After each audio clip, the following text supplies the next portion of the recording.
Royal jewels hold power, ceremony, and centuries of history, yet not every gem wins a queen's heart. Queen Elizabeth II, with her timeless and understated style, knew exactly which pieces spoke her language, and which did not. Today we're unlocking the vault to reveal 7 royal treasures she quietly avoided. Jewels rich in story, but never in her spotlight.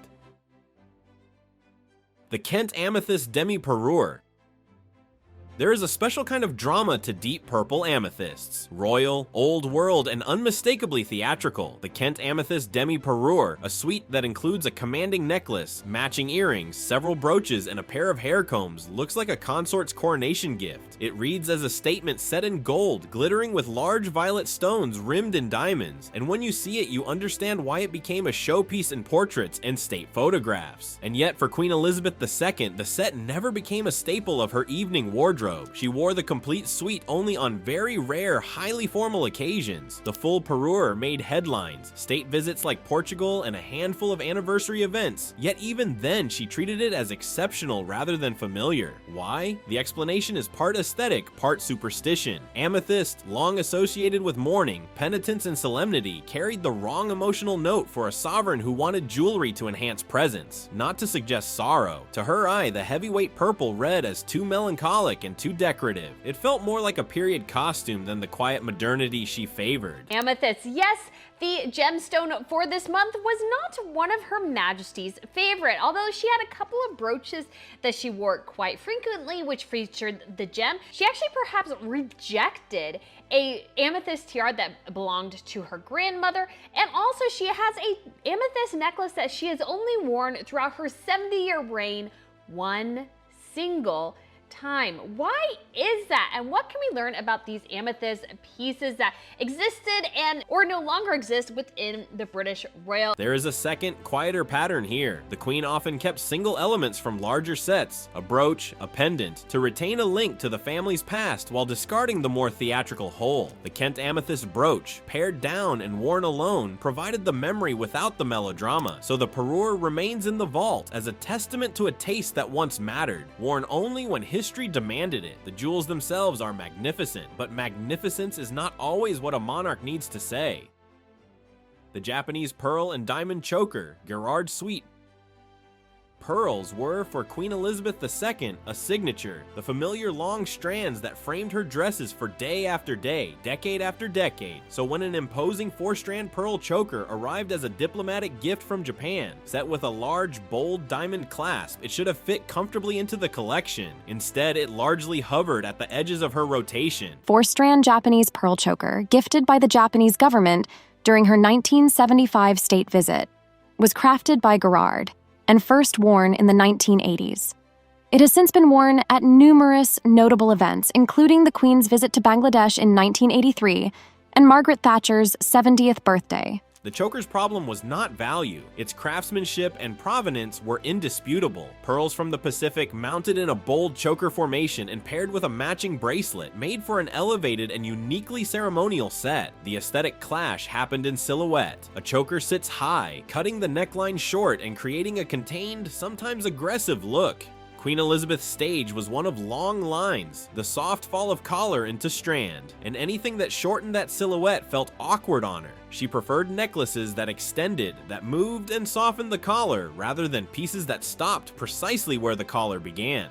There were practical echoes too. Royal fashion is not made in a vacuum. Stories and precedents matter. This pearl choker appeared for a handful of state dinners and foreign tours, a memorable outing in Bangladesh in the early 1980s, a Canadian evening, but it never settled into the Queen's daily language of dress. In the next generation, the same choker found new champions who could pair its compact drama with contemporary styling. Taste had shifted, but the Queen's preference for elegant elongation remained. The 5-stone Aquamarine ribbon tiara. Not every tiara that glitters is embraced. The 5-stone Aquamarine ribbon tiara, 5 sizable oval aquamarines set like ribbons of pale sea blue amid diamond bows, is a piece that reads as stagecraft. When it appears, it says loudly, "Look at me." For a queen whose public voice was measured and whose evening headwear favored balanced proportion, the tiara's modern, almost theatrical lines felt out of step.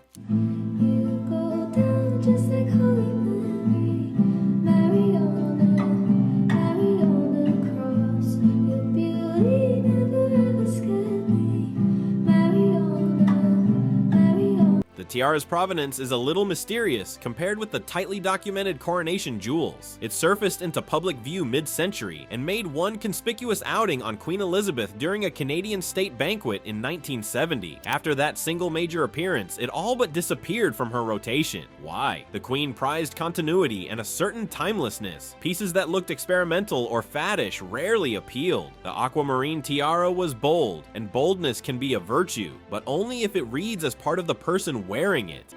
Take a look at what this unique set looks like. November 1967. The Queen and her husband are on an official visit to Malta. For the couple, this corner of the world has always been an amazing and very personal place. It was here that the happiest years of their lives together were spent, when Elizabeth was still a princess and her husband served in the Navy. It was only here that the future queen could live a simple life, let herself be walked on, and be herself. And now she is back as queen. On the first evening of her visit, a grand banquet was held. When the tiara reappeared years later, it was on heads other than the sovereigns, members of the younger generation who treated it as a playful, modern relic rather than a fit for a long-reigning monarch's visual vocabulary. That shift from parents' generation to child's explains a lot. A piece that once jarred with the Queen's preferred restraint could, in a different era and on a different neck, feel fresh. The jewel itself remains striking, its pale blue stones and sweeping diamonds a visual treat. But for a monarch who favored line and proportion above spectacle, it simply never made the cut. Empress Maria Feodorovna's sapphire and pearl choker. This choker arrives with a story that reads like a miniature epic. 4 rows of pearls divided by diamond bars and finished with an angular sapphire and diamond clasp. The piece once belonged to Empress Maria Feodorovna of Russia and survived revolution, flight, and exile. It is an heirloom heavy with imperial intrigue, an object that has witnessed empires fall and dynasties reform. On paper, it has everything a historian could want. In practice, Queen Elizabeth II found it hard to love. The choker was precisely the kind of piece she avoided, close to the throat, tight in its embrace, and, to her eye, theatrical in a way that felt overly costume-like. The Queen's jewelry language favored diadems and pendants that floated, not pieces that read as armor. She did wear the choker on occasion early in her reign, honoring its lineage, but then shelved it for decades. The contrast is telling. Where one generation welcomed theatricality, the next preferred understatement. On paper, Empress Maria Feodorovna's sapphire choker was every inch a royal treasure. Yet Queen Elizabeth II disliked it. Chokers never suited her taste. She found them restrictive, old-fashioned, and almost theatrical. The choker's afterlife is also instructive. It found a different champion in one of the Queen's daughters who delighted in its drama. For Princess Anne, the choker's bold geometry suited personal taste and stage presence. Thus, the pearl bars and sapphire clasp continued to speak, but in a different voice. The lesson embedded in the piece is simple. Provenance can demand respect, but wearer preference ultimately determines whether a jewel becomes part of a public identity or a museum-let relic. Queen Victoria's wheat ear brooches. There are jewels designed to symbolize a reign, and there are jewels that wear a story. The wheat ear brooches fit both descriptions. 3 mirrored pairs of diamond wheat stalks created for the tastes of the early 19th century. They are elaborate, emblematic, and very Victorian. Their origin reflects an era when symbolism reigned, wheat as fertility, abundance, and national prosperity. Crafted by the prestigious house that supplied the court, these brooches glittered at royal weddings and state portraits, and later returned as heirloom pieces carried forward by those who revered continuity. Queen Victoria's wheat ear brooches. These were first made for Queen Adelaide at the request of her husband, King William IV, in 1831, using stones from the family collection. The brooches were turned over to Queen Victoria after she took the throne. Victoria made them heirlooms of the crown, and they have passed from queen to queen ever since. Unlike Queen Adelaide, Queen Victoria was fond of wearing them. Yet throes of style change over decades. For Queen Elizabeth II, the wheat ears were simply too large for the understated lines she favored. Worn sparingly, often as sash pins or, in a flash of creativity, woven in hair as a nod to the past, they never became a signature. When you see them today, they read like a museum loan, a flourish of history employed for ceremonial effect but not the ruler's daily language. An exception. On rare modern occasions, younger members of the family drew them out for weddings and anniversaries, proving that scale and sentiment can still have a place, just not on the shoulders of a queen who built a visual identity on clarity and proportion. Adorned with silver and gold wheat ears and stones from the royal family collection, were frequently worn by Queen Victoria. They became designated heirlooms of the crown upon her passing, passed down from queen to queen. The brooches made appearances on various royal figures, including Princess Margaret, who wore a diamond wheat ear brooch for a fundraising ball in 1951. Queen Elizabeth lent 3 of these brooches to her granddaughter, Princess Eugenie, for her wedding dinner in 2018. Lady Sarah also wore the diamond wheat ear brooch for the Duke of Edinburgh's memorial service. The Pear Drop Diamond Earrings. A pear drop earring should be the very definition of grace, a single tier of light that swings beneath the ear, elegant and simple. Yet these earrings, modest in scale compared with the Queen's coronation jewels, never settled as a go-to piece for Elizabeth II. Worn publicly in the late 1960s, the earrings had their moment, and in subsequent decades were revived by others who found more theatrical ways to carry them. Suspended from smaller diamonds, the Queen's pear drop earrings should have been a classic triumph, but they never won her heart. Why? Some say their modest size paled in comparison to the grander coronation diamond earrings she so often favoured. One underlying reason for their displacement is scale. The Queen's most iconic jewels read large enough to hold decorum and presence across a state room. Smaller drops could disappear in the theatrical lighting and the sprawl of a court. Also, the sensation of handing pieces down matters. Once a piece becomes associated with another high-profile figure, as these drops did when revived by Princess Diana, the original wearer may feel a gentle detachment. The earrings retreated into the vault and reappeared occasionally on younger heads, where they acquired new stories and new life. The pear drops remain delicate, refined, and utterly lovely. They prove that beauty itself is not always reason enough for repeated use. Context, timing, and a sovereign sense of visual authority shape whether a jewel is worn again and again or kept for memory. Princess of Wales borrowed them in 1983 to wear on her first official visit to Australia. At a state banquet, she wore the earrings with the tiara from her family's own.